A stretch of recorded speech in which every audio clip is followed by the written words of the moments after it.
ఆనాడు దొడ్డు బియ్యం ఇచ్చి బర్లకు దానా పెడుతుంటే ఈనాడు నేను సన్న బియ్యం ఇచ్చి 3,10,00,000 మంది ఈరోజు తెలంగాణ రాష్ట్రంలో సన్న బియ్యం తింటున్నారు.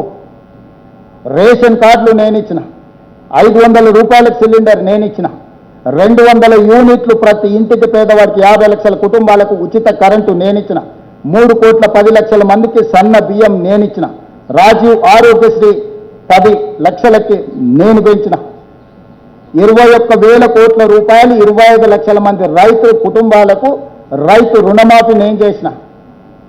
ఇవాళ నేను 9,000 కోట్ల రూపాయలు 9 రోజుల్లో రైతు భరోసా ఖాతాల రైతుల్లోకి వేసి రైతు భరోసా పథకాన్ని ఆనాడు 6,500 ఉంటే ఈనాడు 9,000 కోట్లకు పెంచి రైతు భరోసా పథకాన్ని నేను అమలు చేసిన. షాదీ ముబారక్ కళ్యాణ లక్ష్మి కొనసాగించిన. ఏ ఒక్క పథకాన్ని కూడా చంద్రశేఖరరావు ప్రారంభించింది నేను రద్దు చేయలేదు.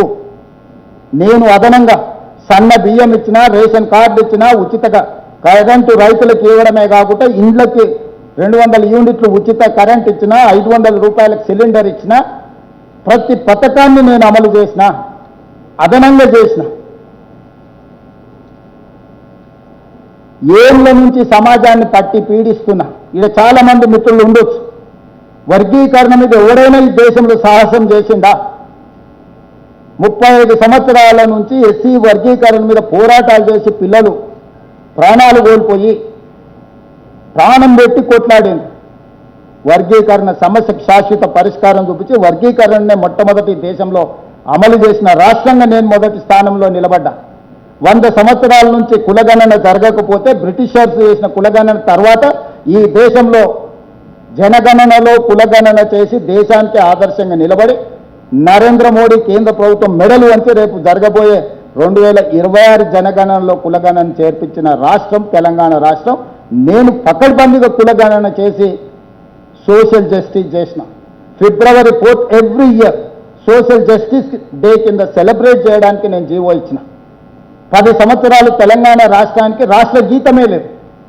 తెలంగాణ రాష్ట్రానికి రాష్ట్ర గీతాన్ని అందించిన తెలంగాణ ప్రజలకు తెలంగాణ తల్లిని, పేద ప్రజల యొక్క ఆత్మగౌరవమైన తెలంగాణ తల్లిని తెలంగాణ ప్రజలకు అందుబాటులోకి తీసుకొచ్చిన. ఎడ్యుకేషనల్ ఇన్స్టిట్యూట్స్, స్కిల్స్ యూనివర్సిటీ తీసుకొచ్చిన, స్పోర్ట్స్ యూనివర్సిటీ తీసుకొచ్చిన, young India integrated residential schools తీసుకొచ్చిన. 100 నియోజకవర్గాలలో 100 యంగ్ ఇండియా ఇంటిగ్రేటెడ్ స్కూల్స్, 25 ఎకరాలలో ఈచ్ స్కూల్ యావరేజ్ 200 crores ఈరోజు ప్రారంభించుకున్నాం. నిరంతరం ప్రజలకు సేవలు అందించే పోలీసులకు ఒక ఆత్మగౌరవం ఉండాలని యంగ్ ఇండియా పోలీస్ స్కూల్ 50 ఎకరాలలో మంచిరేవుల్లో సివి ఆనంద్ డీజీపీ గారు ఈరోజు బాధ్యత తీసుకున్నారు. దేశంలో ఒక ఎన్డీఏ స్కూల్, ఒక సైనిక్ స్కూల్ ఎంత ప్రతిష్టాత్మకంగా ఉంటుందో పోలీస్ స్కూల్ నేను ఇవాళ పోలీసుల కోసం తీసుకొచ్చిన. ఇవాళ వదిలేసిన హాస్పిటల్స్ ఉన్నాయి. ఎర్రగడ్డ కావచ్చు, అల్వాల్ కావచ్చు, ఎల్బీ నగర్ కావచ్చు, వరంగల్ కావచ్చు, వేగంగా పూర్తి చేస్తున్నారు. రేపు 6 నెలల్లో జూన్ 2, 2026 లోపల వాటి అన్నింటిని పూర్తి చేస్తాం. 100 సంవత్సరాల తర్వాత కొత్త ఉస్మానియా హాస్పిటల్ నిర్మించుకోవడానికి ఈరోజు మనం పనులు పెట్టుకున్నాం. హైకోర్టును మనం పనులు ప్రారంభించుకున్నాం. ఇవాళ హైదరాబాద్ నగరానికి ఆనాడు తెచ్చిన కృష్ణానది జలాలు, గోదావరి జలాలు, కిరణ్ కుమార్ రెడ్డి గారు, రోసయ్య గారు ప్రారంభించిన గోదావరి జలాలు 2015లో హైదరాబాద్లోకి వచ్చి అవి తీసి నెత్తి మీద చల్లుకున్నాడు. ఇంతకు మించి ఏమైనా చేసిండా? దానికి నెత్తి మీద చల్లుకోవడం కూడా గొప్ప విద్య కింద మాట్లాడతాడు ఆయన. ఈ 10 ఏళ్లల్లా నగరానికి అదనంగా ఒక్క చుక్క నీరు తేవడానికైనా ప్రయత్నం చేసిండా?